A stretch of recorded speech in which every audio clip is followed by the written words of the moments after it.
Raid super duper. പക്ഷേ സംഭവിക്കാൻ പോകുന്നത് ഇതാണ്.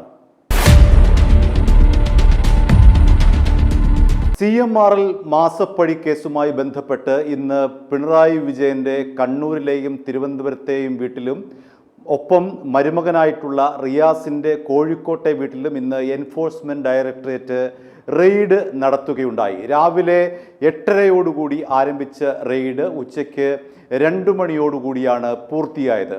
ഇവിടെ പ്രധാനപ്പെട്ട ഒരു കാര്യം, ഈ എൻഫോഴ്സ്മെന്റ് ഡയറക്ടറേറ്റിന്റെ റെയ്ഡിന് ശേഷം അവർ പുറത്തിറക്കിയ സെർച്ച് ഡോക്യുമെന്റിൽ പ്രധാനമായും 4-5 കാര്യങ്ങൾ എണ്ണി പറയുന്നുണ്ട്. അതിലെ ഒന്നാമത്തെ കാര്യം, പരിശോധന തുടങ്ങിയ സമയമാണ്. 8:30 തന്നെ പരിശോധന ആരംഭിച്ചു. 2 കെട്ടിടങ്ങളും ഒരു സെർവന്റ് ക്വാർട്ടേഴ്സുമാണ് പരിശോധിച്ചത്. മൂന്നാമത് പറയുന്നത്, എല്ലാ ചട്ടങ്ങളും ഞങ്ങൾ പാലിച്ചുകൊണ്ടാണ് ഈ റെയ്ഡ് നടത്തിയത്. ഇനി 4-മത്തേതാണ് നമ്മൾ പറയാൻ പോകുന്ന പോയിന്റ്. അത് സെർച്ച് ഡോക്യുമെന്റിൽ എൻഫോഴ്സ്മെന്റ് ഡയറക്ടറേറ്റ് പറയുന്ന 4-മത്തെ കാര്യം, ഈ റെയ്ഡിൽ ഒന്നും കണ്ടെത്താൻ കഴിഞ്ഞിട്ടില്ല. ഈ റെയ്ഡിൽ ഒന്നും കണ്ടെത്താൻ കഴിഞ്ഞിട്ടില്ല എന്ന് എൻഫോഴ്സ്മെന്റ് ഡയറക്ടറേറ്റ് തന്നെ പറയുന്നു. ഇനി ഒരു കാര്യം കൂടി പറയുന്നുണ്ട്, നാണു എന്ന വ്യക്തിയുടെ മൊഴിയെടുത്തു. അങ്ങനെ ചില കാര്യങ്ങളാണ് ഇതിൽ പറയുന്നത്. പക്ഷേ ഈ പറയുന്ന 4-മത്തെ പോയിന്റ്, ഒന്നും കണ്ടെത്താൻ കഴിഞ്ഞിട്ടില്ല, അവിടെയാണ് പിണറായി വിജയന്റെ രാഷ്ട്രീയ കൗശലം ഒളിച്ചിരിക്കുന്നത്. എന്താണ് ഈ റെയ്ഡിന്റെ പശ്ചാത്തലം എന്നുകൂടി നമുക്ക് പരിശോധിക്കാം. നമുക്കറിയാം, CMRL മാസപ്പടി കേസുമായി ബന്ധപ്പെട്ട് കഴിഞ്ഞ ദിവസം കേസ് തുടർന്ന് മുന്നോട്ട് പോകാം എന്ന് ഹൈക്കോടതി ഉത്തരവിട്ടിരുന്നു. അതിനുശേഷമാണ് ഇത്തരത്തിലുള്ള ഒരു റെയ്ഡ് നടന്നത്. പക്ഷേ ഇവിടെ രാഷ്ട്രീയമായി ചില പ്രശ്നങ്ങൾ പറയേണ്ടതുണ്ട്. ആ രാഷ്ട്രീയമായ പ്രശ്നങ്ങളെ അഭിമുഖീകരിക്കേണ്ടതുണ്ട്. അതിലെ ഏറ്റവും പ്രധാനപ്പെട്ടത്, CPIMന്റെ ചരിത്രത്തിലെ ഏറ്റവും വലിയ പരാജയങ്ങളിലൊന്നാണ് 2026 നടന്ന തെരഞ്ഞെടുപ്പ്. കഷ്ടിച്ച് 24 സീറ്റ് മാത്രമാണ് CPIMന് നേടാൻ കഴിഞ്ഞത്. അത് പിണറായി വിജയന്റെ മാത്രം കഴിവുകേടാണ് എന്ന നിലയിൽ പാർട്ടിക്കുള്ളിൽ വലിയ വിമർശനങ്ങൾ വരുന്നു. പിണറായി വിജയനെ കാരണഭൂതനാക്കിക്കൊണ്ട് തിരുവാതിര കളിച്ച പാറശാല മുതൽ കാസർഗോഡ് വരെയുള്ള എല്ലാ ഏരിയ കമ്മിറ്റിയിലും ജില്ലാ കമ്മിറ്റിയിലും ജില്ലാ സെക്രട്ടേറിയറ്റിലും അടക്കം പാർട്ടി സഖാക്കൾ ഒന്നടങ്കം പിണറായി വിജയനാണ്, അദ്ദേഹത്തിൻ്റെ ധിക്കാരമാണ്, അദ്ദേഹത്തിൻ്റെ ശൈലിയാണ് ഈ പരാജയത്തിന് കാരണമെന്ന് പരസ്യമായി വിമർശിച്ചു തുടങ്ങിയ ഒരു ഘട്ടം. അതായത് പിണറായി വിജയന്റെ അടിവേര് പാർട്ടിയിൽ ഇളകിത്തുടങ്ങി. രണ്ടാമത്തെ കാര്യം, പിണറായി വിജയന് സമൂഹ മധ്യത്തിലുണ്ടായിരുന്ന ഇമേജ് സമ്പൂർണമായി തകർന്ന് അടിഞ്ഞിരിക്കുകയാണ്. ഈ 2 കാര്യങ്ങൾ പാർട്ടിക്കുള്ളിലെ പിണറായി വിജയന്റെ പിടിയായിരുന്നു. പാർട്ടി സഖാക്കൾ നെഞ്ചു നിവർത്തി നിന്ന് പിണറായി വിജയനെതിരെ വിരൽ ചൂണ്ടി സംസാരിച്ചു തുടങ്ങുന്നു. രണ്ടാമത്തെ കാര്യം, കേരളീയ പൊതുസമൂഹം പിണറായി വിജയനെ വെറുത്തു തുടങ്ങുന്നു.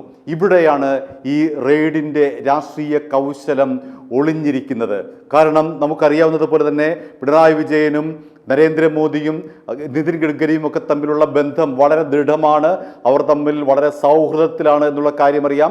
രാഷ്ട്രീയമായി ഭിന്ന ധ്രുവത്തിൽ നിൽക്കുന്നെങ്കിലും വ്യക്തിപരമായി അവരെല്ലാം തന്നെ ഒരുമിച്ച് നിൽക്കുന്നവരാണ്. അതുകൊണ്ട് പിണറായി വിജയനാണ് ഈ റെയ്ഡിൻ്റെ ആവശ്യകത ഉണ്ടായിരുന്നത്. അദ്ദേഹത്തിന് മാത്രമാണ് ഈ റെയ്ഡ് വേണ്ടി വന്നത്. ഈ റെയ്ഡിലൂടെ പിണറായി വിജയന് പാർട്ടി സഖാക്കളെ ഒന്നടങ്കം, തന്നെ വിമർശിച്ചു കൊണ്ടിരുന്ന പാർട്ടി സഖാക്കളെ ഒന്നടങ്കം തെരുവിലിറക്കാൻ കഴിഞ്ഞു. അങ്ങനെ പാർട്ടിക്കുള്ളിലെ എതിർപ്പിനെ അടിച്ചമർത്താൻ ഈ റെയ്ഡ് വഴി പിണറായി വിജയന് സാധിച്ചു എന്നുള്ളതാണ്. രണ്ടാമത്തെ കാര്യം എന്ന് പറയുന്നത്, ഈ റെയ്ഡിലൂടെ ഒന്നും കണ്ടെത്താൻ കഴിഞ്ഞിട്ടില്ല എന്നുള്ളത് പിണറായി വിജയൻ ഭാവിയിൽ ഉപയോഗിക്കാൻ പോകുന്ന ഒരു രാഷ്ട്രീയ ആയുധമാണ്. എൻ്റെ കൈകൾ സംശുദ്ധമാണ് എന്ന് അദ്ദേഹം ഒന്നുകിൽ വാർത്താ സമ്മേളനം വിളിച്ചു പറയും, അല്ലെങ്കിൽ നിയമസഭ കൂടുമ്പോൾ അദ്ദേഹം പറയും, നിങ്ങൾ എൻ്റെ വീട് റെയ്ഡ് ചെയ്തിട്ട് എന്തായി, നിങ്ങൾക്ക് എന്ത് കിട്ടി എന്ന് ചോദിക്കുന്നതോടുകൂടി പൊതുജനമധ്യത്തിലുള്ള തകർന്ന് തരിപ്പണമായിരിക്കുന്ന അദ്ദേഹത്തിൻ്റെ ഇമേജ് വീണ്ടെടുക്കാൻ അദ്ദേഹത്തിന് കഴിയും. അങ്ങനെ പാർട്ടിക്കുള്ളിൽ തനിക്കെതിരെ ഉയർന്നു വന്നിരിക്കുന്ന പ്രതിഷേധങ്ങളെ ഈ റെയ്ഡ് വഴി പിണറായി വിജയന് പൂർണ്ണമായി ഇല്ലാതാക്കാൻ കഴിഞ്ഞു, ഒറ്റയടിക്ക് ഇല്ലാതാക്കാൻ കഴിഞ്ഞു. 2, പൊതുജനങ്ങൾക്കിടയിൽ അദ്ദേഹത്തിനുണ്ടായിരുന്ന അവമതിപ്പ്, ഈ ഒന്നും കണ്ടെത്താനായിട്ടില്ല എന്നുള്ള EDയുടെ സെർച്ച് ഡോക്യുമെന്റിലെ പരാമർശം അദ്ദേഹത്തിന് ഗുണകരമായി. ഇനി മൂന്നാമത്തെ കാര്യം, പിണറായി വിജയൻ 10 വർഷം കേരളത്തിലെ ആഭ്യന്തരം ഭരിച്ച ആളാണ്. സംസ്ഥാന ഇന്റലിജൻസിന്റെ ചുമതലയും അദ്ദേഹത്തിനായിരുന്നു. ഏതെങ്കിലും ശുദ്ധഗതിക്കാർ കരുതുമോ ഈ വീട്ടിൽ അദ്ദേഹത്തിന്, ഈ വീടുകളെ, പ്രത്യേകിച്ച് അദ്ദേഹം തിരുവനന്തപുരത്തെ ബേക്കർ ജംഗ്ഷനിലെ വീടെടുത്തിട്ട് 1 മാസമേ ആയിട്ടുള്ളൂ, അവിടെയും റെയ്ഡ് നടന്നിട്ടുണ്ട്. അദ്ദേഹത്തിന്റെ കണ്ണൂരിലെ പിണറായിലുള്ള വീട്ടിലും റെയ്ഡ് നടത്തുന്നുണ്ട്. കോഴിക്കോട് മുഹമ്മദ് റിയാസിന്റെ വീട്ടിലും റെയ്ഡ് നടത്തിയിട്ടുണ്ട്. ആരെങ്കിലും കരുതുമോ ഇത്രയും ഗൗരവമാർന്ന ഈ ഒരു കേസിൻ്റെ ഏതെങ്കിലും രേഖകൾ 10 വർഷം ആഭ്യന്തര വകുപ്പും ഇന്റലിജൻസ് ബ്യൂറോയും കൈകാര്യം ചെയ്ത, അല്ലെങ്കിൽ ഇന്റലിജൻസ് വിഭാഗത്തെയും ഭരിച്ച ഒരാൾ ഇതാ നിങ്ങൾ എടുത്തുകൊള്ളൂ എന്ന് പറഞ്ഞുകൊണ്ട് ഈ സ്ഥലങ്ങളിൽ എവിടെയെങ്കിലും, ഈ വീടുകളിൽ എവിടെയെങ്കിലും ഏതെങ്കിലും ഒരു രേഖ തലയ്ക്ക് ബുദ്ധിയുള്ള ഒരുത്തൻ കൊണ്ടുവയ്ക്കുമോ? പ്രത്യേകിച്ചും 10 വർഷം ആഭ്യന്തരം ഭരിച്ച പിണറായി വിജയൻ. ഒരിക്കലുമില്ല.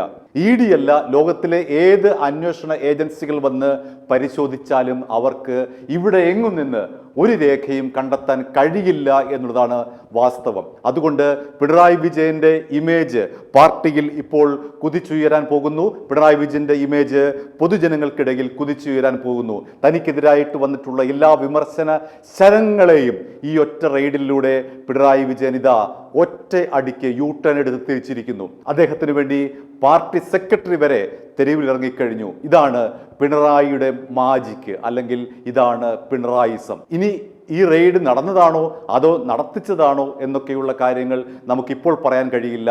നടത്തിച്ചതാകാനുള്ള സാധ്യതയാണ് കൂടുതലും. കാരണം നേരത്തെ പറഞ്ഞതുപോലെ തന്നെ പിണറായി വിജയൻ അദ്ദേഹത്തിൻ്റെ രാഷ്ട്രീയ ജീവിതത്തിൽ ഏൽക്കേണ്ടി വന്നിട്ടുള്ള ഏറ്റവും വലിയ പ്രതിസന്ധിയാണ് ഇപ്പോൾ ഏറ്റുകൊണ്ടിരിക്കുന്നത്. അതിൽ നിന്നും അദ്ദേഹത്തിന് ഒറ്റയടിക്ക് രക്ഷപ്പെടാൻ സാധിച്ചു എന്നുള്ളതാണ് ഈ റെയ്ഡ് കൊണ്ട് അദ്ദേഹത്തിനുണ്ടായിട്ടുള്ള നേട്ടം. i2i News, an eye for truth. i2i News subscribe ചെയ്തിട്ടില്ലാത്തവർ ഇപ്പോൾ തന്നെ സബ്സ്ക്രൈബ് ചെയ്യുക. നോട്ടിഫിക്കേഷൻ ലഭിക്കുവാൻ ബെൽ ബട്ടണും അമർത്തുക.